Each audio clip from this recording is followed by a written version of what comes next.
Cam जो public. तो आज हम करने वाले हैं 12th मैथ्स का चैप्टर नंबर 1 में एक्सरसाइज 1.1 का क्वेश्चन नंबर 13।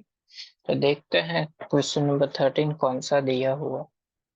तो हमारी एनसीईआरटी टेक्स्ट बुक में क्वेश्चन नंबर 13 दिया हुआ है कुछ ऐसा। So that the relation are defined in the set of A of all the polygons. यहाँ पे एक सेट दिया हुआ है ए ऑल द पॉलीगॉन्स का। और उसके लिए एक रिलेशन दिया हुआ है R is equal to P1 यानी कि पॉलीगॉन 1 एंड P2 यानी कि पॉलीगॉन 2। जहां पे P1 and P2 have the same number of side यानी कि दोनों पॉलीगॉन्स की साइड क्या है, सेम है। इज इक्विवेलेंस रिलेशन, ये हमको प्रूव करना है कि इक्विवेलेंस रिलेशन है। तो हमने जैसे आगे वाला क्वेश्चन किया कि दोनों ट्राइंगल क्या थे, सेम थे। यहाँ पे दोनों पॉलीगॉन्स की साइड क्या है, सेम है। तो उसको सिंपल वही उसी तरीके से प्रूव करना है इक्विवेलेंस रिलेशन। उसके बाद what is the set of all elements in A related to right angle triangle T with the side 3, 4 and 5। यानी कि एक ट्राइंगल दिया हुआ है जिसकी साइड क्या है, 3, 4 एंड 5। वो ए के एलिमेंट के साथ रिलेट करेगा कि नहीं करेगा, वो यहाँ पे हमको चेक करना है। तो देखते हैं कैसे सॉल्व करेंगे इस क्वेश्चन को। सबसे पहले तो पार्ट 1 समझ लेते हैं। पार्ट 1 है हमारा इक्विवेलेंस रिलेशन। तो इक्विवेलेंस रिलेशन प्रूव करने के लिए हमको पता होनी चाहिए, 3 कंडीशन सेटिस्फाई करनी होगी। सबसे पहली कंडीशन है रिफ्लेक्सिव कंडीशन। रिफ्लेक्सिव कंडीशन क्या बोलती है कि अगर रिफ्लेक्सिव जैसा नाम वैसा ही काम, अगर कोई एलिमेंट ले लो ए, तो उसका खुद का ही रिफ्लेक्शन मिलेगा ए। यहाँ पे हमारे पास पॉलीगॉन है तो हम लोग ले लेते हैं P1 पॉलीगॉन, उसका खुद का ही रिफ्लेक्शन P1। यानी कि दोनों की साइड क्या है, P1 and P1 same he polygon है तो साइड भी क्या होगी, सेम ही होगी।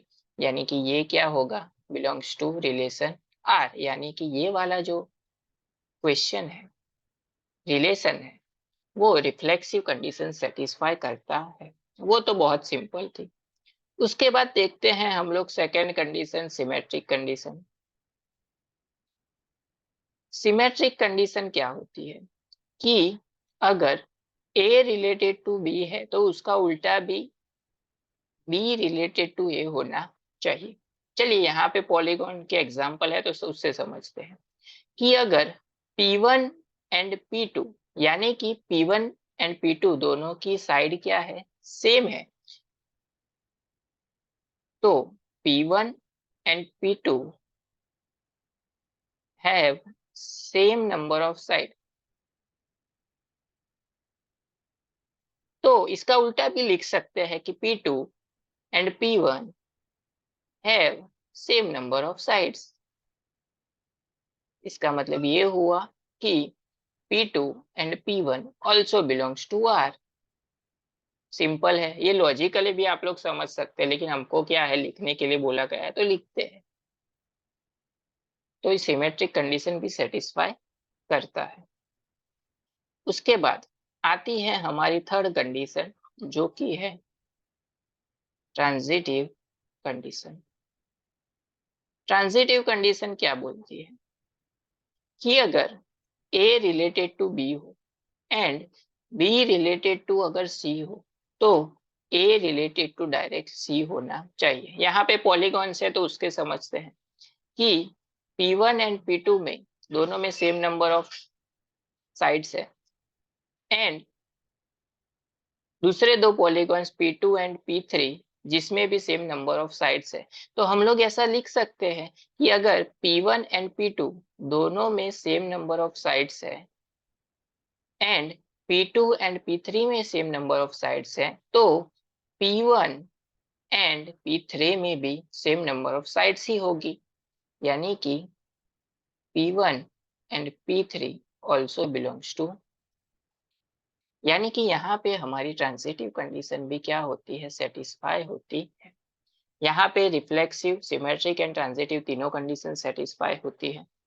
इसका मतलब ये हुआ कि गिवन जो रिलेशन हमारा R है वो इक्विवेलेंस रिलेशन है।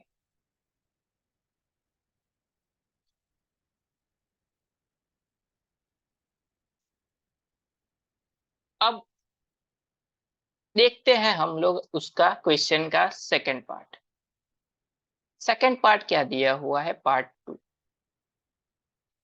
सेकंड पार्ट में हमको ऐसा दिया हुआ है कि what is the set of all elements in A related to right angle triangle T with the side 3, 4 and 5। ए क्या है, पॉलीगॉन से सभी, जिसमें कितनी भी साइड्स हो सकती है। यहाँ पे हमको एक ट्राइंगल दिया हुआ है, ट्राइंगल टी, जिसकी साइड क्या है, साइड्स उसकी है 3, 4 एंड 5। कितनी साइड्स है, 3। तो इसका मतलब ये हुआ कि इस ए सेट में क्या है, पॉलीगॉन्स है। हमको क्या कंसीडर करना है कि नंबर ऑफ साइड क्या होनी चाहिए, सेम।